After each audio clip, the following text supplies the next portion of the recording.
Merasa tak sanggup lagi dengan perlakuan suaminya Rendra, Aida Saskia pun mencoba untuk memberanikan diri melaporkan Rendra ke Polres Jakarta Selatan. Pasalnya ini bukanlah kali pertama Rendra melakukan tindak kekerasan kepada Aida. Selama menikah, terbilang sudah 3 kali Aida mendapat tindakan kekerasan dari Rendra yang dulu ia anggap begitu baik. Lantas, seperti apa kronologis insiden KDRT yang dilakukan Rendra terhadap Aida? Apa yang membuat Rendra menjelma menjadi suami yang jahat dan tukang pukul? Awalnya sih memang sebetulnya ini kejadian ketiga KDRT yang sudah aku alamin sama Rendra gitu loh.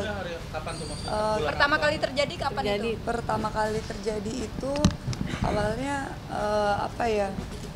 Jadi Rendra itu kan aku rekomendasikan untuk kerja di salah satu klub di Bogor gitu loh. Tapi sudah perjanjian, dia tidak boleh minum, dia tidak boleh tidak boleh terlalu istilah Sundanya nyemplung lah, istilahnya terlalu nyemplung ke dunia malamnya. Just kerja gitu loh, hanya kerja aja. Cuman ya itu lingkungan sangat mempengaruhi dia, dan aku akuin aku itu salah gitu loh, aku yang membawa dia ke dunia malam gitu loh. Karena memang saat itu Rendra tidak bekerja gitu loh, karena memang aku suruh keluar dari hotel yang memang tadinya dia tempat dia bekerja, karena resiko dia kerja di hotel itu pun ada gitu loh yang mungkin aku nggak bisa ceritain gitu loh. Jadi lebih baik aku suruh keluar cari aman ya, supaya rumah tangga kita baik gitu loh, maksudnya kayak gitu. Udah gitu sampai akhirnya ada selentingan, ada pihak ketiga gitu loh, ada pihak ketiga namanya pengantin baru ya Mbak, maksudnya yang masih cemburunya ngegebuk, namanya orang sayang gitu loh, pasti ada rasa cemburu lah gitu loh. Cuman salahnya memang aku tegur dia langsung di depan umum, sampai akhirnya dia narik aku keluar dan aku disekap di dalam mobil, dan aku dipukulin di dalam mobil, tangan kosong gitu loh. Cuman apa yang dipukul? Itu mata gitu loh, sampai lebam, sampai pendarahan di mata itu selama 1 minggu. Sampai buat persneling buat Fortuner, buat mobil Fortuner aku aja itu patah gitu, rem tangan sen untuk sen aja sampai patah, dan aku dibanting ya itu kejadian yang pertama ya. Mendapat pukulan di bagian mata, Aida sempat merasa trauma. Namun ia pun akhirnya luluh karena sang suami menangis dan memintanya untuk kembali. Apalagi Rendra pun sudah membuat surat perjanjian hitam di atas putih untuk tidak melakukan tindakan kekerasan lagi. Aku angkat dan dia mohon nangis, minta aku pulang, minta maaf, dan dia bilang dia hilaf, dia nggak akan ngulangin. Tapi aku nggak mau bodoh gitu loh, nggak mau bodohnya apa? Trauma gitu loh, maksudnya takut terulang lagi gitu loh, khawatir terulang lagi. Aku kasih syarat akhirnya, oke, aku pulang, aku bisa pulang gitu loh, asalkan satu syarat, kamu datang ke orang tua aku dan kamu bikin surat perjanjian hitam di atas putih kalau kamu tidak akan melakukan kekerasan itu lagi gitu loh. Dan kalau memang kamu sudah selesai, kamu foto, kamu kirim ke aku, baru aku pulang ke Jakarta, aku bilang gitu kan. Dan itu dia lakukan. Surat perjanjiannya pun ada di aku gitu loh. Surat perjanjiannya pun ada di aku. Setelah itu aku pulang harmonis lagi seperti biasa. Surat perjanjian pertama yang dia kasih sama aku, yang dia tanda tangan gitu loh. Itu bulan apa ya?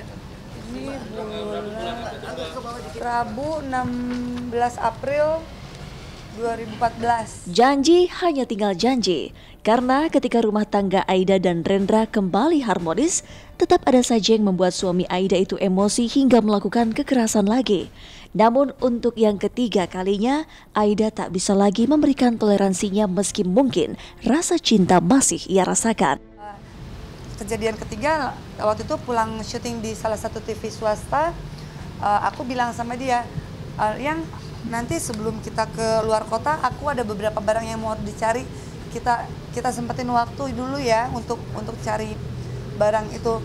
Dan sebetulnya sih masalah sepele dan gak lucu gitu loh, maksudnya gara-gara yaudah aku kan sudah prepare selesai syuting, jadi masih rapi kan, sementara dia masih acak-acakan, aku suruh dia ganti baju dulu gitu loh. Aku ketiduran, dia tidur duluan, dia malah tidur, diajak jalan malah tidur, tiba-tiba aku bangunin suruh siap-siap, aku ketiduran, begitu terus bangun-bangun sampai akhirnya aku kesel, aku turun ke bawah, aku starter mobil dia langsung dorong garasi dalam ya aku kesel dong gitu loh, aku tahu aku mau keluar kenapa dia dorong garasi, aku tabrakin mobil aku pribadi ya gitu, bukan mobil dia, aku langsung tabrakin mobil aku sendiri karena aku kesel. Terus tiba-tiba dia buka pintu langsung nonjok aku trauma dengan kejadian yang pertama yang terjadi di dalam mobil gitu loh. Akhirnya aku cepet-cepet keluar, aku lari ke gerbang yang kedua, ke gerbang luar. Tiba-tiba aku diseret ke studio DJ. Jadi rumahku 3 lantai. Lantai 1 itu aku bikin studio, kedua kosan, ketiga kita tempatin sama-sama gitu loh. Nah, aku langsung diseret ke studio, tiba-tiba langsung aku disiram basah kuyup, aku ditarik ke dalam studionya. Jadi di dalam studio ada studionya lagi kan. Di studio aku dijorokin ke meja studio, aku jatuh, tiba-tiba tangan aku diinjak sama dia. Terus kaki aku juga sama diinjak juga. Terus aku dibawa, ditarik ke disiram air lagi, ditarik ke lantai 3. Terus setelah itu dia langsung kunci aku dari dalam gitu di kamar gitu loh.